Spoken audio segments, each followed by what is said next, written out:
brother. Let's try take 3. We're having a snow day, so the bigs and the littles are both home.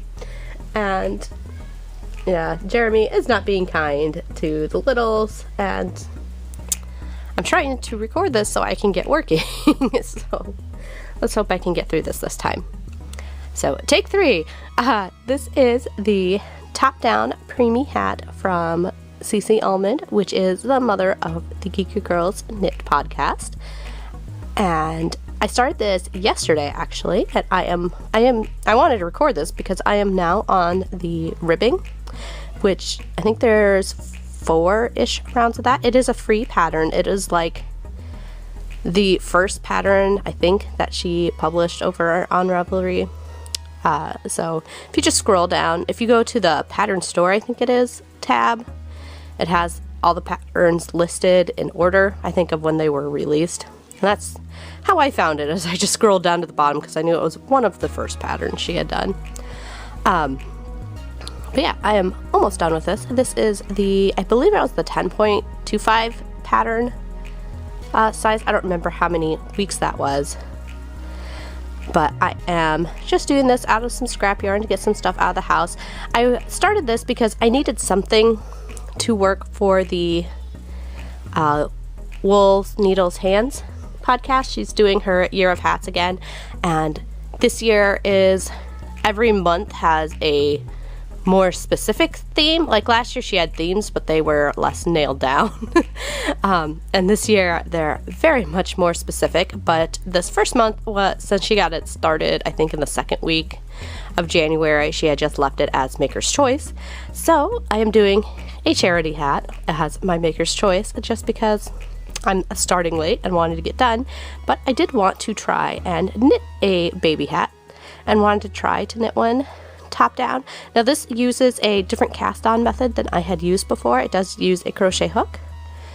It's kind of like a magic circle version of a knitted cast on.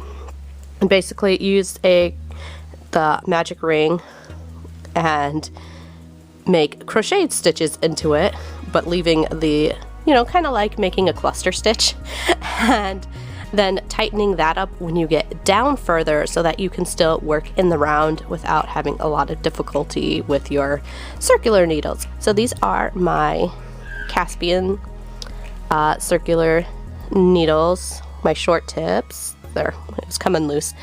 And this is my size 6. And like I said, I thought I was coming pretty close to gauge on this, but I am already on the ribbing. And I did work on this yesterday because, again, we had the kids home. Well, actually, they went to school and then got let out at, I think, 10:45 and 11:30. So they had a very short day of school yesterday. And so I worked on this because a lot of it, as you can tell, is the stockinette.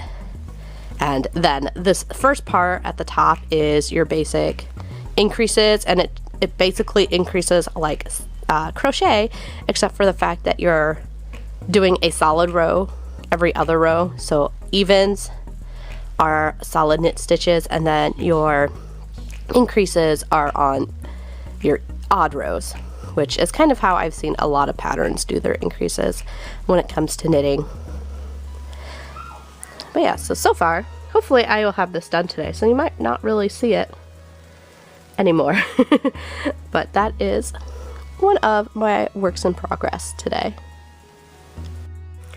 Okay guys, and for WIP number 2 of today, again, this is my pet mat. Trying to back up. I am over in my bedroom since the kids are loud and noisy out in the living room.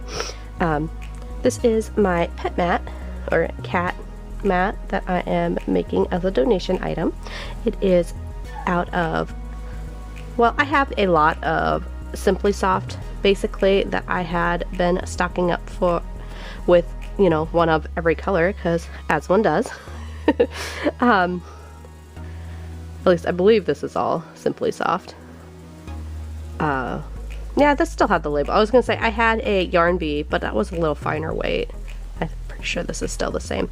That was a Yarn Bee well, when they were first switching out Yarn Bee and Simply Soft at Hobby Lobby, which was what, 6 years ago or so, because I had gotten a color similar to this for a pair of leggings that I had made for a friend's daughter that was in dance class. So yeah, I've had all this yarn for several years, and I thought, you know, I need to use it so that I can get new acrylics in when I have a project.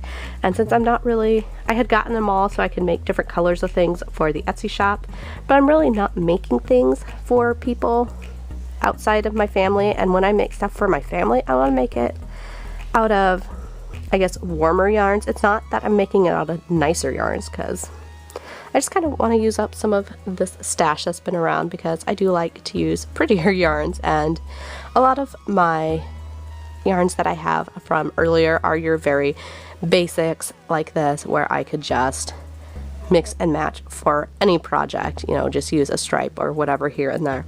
So that is, oh, I lost my cat mat. That's my cat mat in progress. I think it's about 16, 17 inches. And let's see, what, I can't do this one-handed. 1, 2, 3, about 4 inches in. So we're going to go ahead and see, Rel, I do have the stitch marker still. Yeah, so Rel did give me permission to say her name and that I had won the dabbling hook prize, but it was after I recorded. So that was the stitch marker that was with the prize that I had forgotten about, because it was actually on the yarn. I'm gonna have to do that with 2 hands. I'll put this stitch marker in so we can note my progress for today. So this is gonna go in right where this one is, and then I'll keep moving this stitch marker for just holding those 2 loops together so we're not pulling out stitches. And that is the most handy tip that I have gotten, I think, here on YouTube. And I actually got that from the Crafty Crocheter, or Elizabeth. But just putting a stitch marker in your end of, you know, where you stop, it is so much nicer than having put this in the bag and then pull it out and then, you know, rip back 5 or 6 stitches every time you do that, because, you know, we all do it. But putting a simple stitch marker, and I do recommend that you get one that's a little bigger for this, because you don't want it to actually pull out this loop and then slip through. But yeah, when I mark our progress for here, I'll put Rel's stitch marker that she sent me in there. But oops, yeah, that is my other work in progress. Those will probably be the 2 things I work on today. I might work on the scrubbers too, since I'm not sure if I'll have singing tonight because the kids don't have school. But I don't know if every school district around here didn't have school, and since, like I said, I live on the merge point for several different towns, I don't know if we'll have church activities tonight, even though the weather should be under control by then. But anyways, guys, we'll check in with you later. Oh, and I forgot to share, my cat mat is being hosted in my pets themed project bag that I had won from Rel over at the Dabbling Hook, which is a bag made by Kalisha of Quirky Monday podcast. So yes, I like to, I guess, support all the makers in this community that I can when I can. But I thought this theme worked really well for the project idea of what this was going for. Okay, I can't really show you this while working on it since, you know, I have to hold the camera with one hand, but I wanted to give this little tip that I kind of made up myself for working your magic loop method in knitting. Now I like to start with, so I'll pull the cable tight and then I'll go back 2 or 3 stitches and move them back up to the front of my right hand needle, so that when I start my next stitch, these stitches might get a little pulled, but they are not going to be as funky as if I just started fresh on the right stitch from over here on the left. Now if you're a knitter, you might understand what I'm talking about. I know for you crocheters, this isn't exactly, it's probably a little Greek to you, but when you're working magic loop, you get like a gap or a ladder. And I find that by doing this where I've started not at the actual first spot, that it actually helps close the gap, because these stitches are already fairly well placed, so when they're getting stretched, they'll actually fall back in place. Whereas, I guess I can kind of show you if I can pull this back with one hand. There we go. See, because you have your cable, and your cable is thinner than your needle, so when you're trying to work these stitches, this stitch seems like it's always way looser than you want it to be, which is what's causing your ladder. So by doing that, where I pull those few stitches over here, that first stitch that you're doing from the left needle over to the right needle, it's actually making those more equal, so that you're not getting this last stitch you worked to be extra loose or extra tight. Because I guess it could be extra tight too if you really pull it tight, because it's over here on the cable versus being on your needle, which is just a little bit thicker. But I thought I'd share that little tip with you, since last week I shared my little sock tips with you. Hey guys, so look what I'm doing. You see that? Only one loop on my right needle, which means I am binding off. So this will be the final time you see this as a work in progress. So guys, I was going to share with you how far I'd gotten on the pet mat, but I pulled back out the miso coaster tonight. And so yeah, I have gotten to the second row, I think, of the up the side of the bowl, pretty much.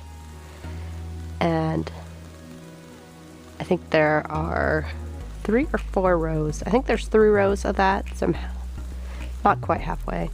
And then there's a row that decreases a little bit inward. And then I'll be all done. So maybe next week I can actually have this done, since ideally it should have been a short-term project, but it just keeps getting put aside. But anyways guys, I think that's about all I'm going to spend my time with tonight. So this is going to conclude our weekly WIP Wednesday. So if you enjoy these, I'd appreciate it if you would hook the like button and subscribe. Talk to you later, guys.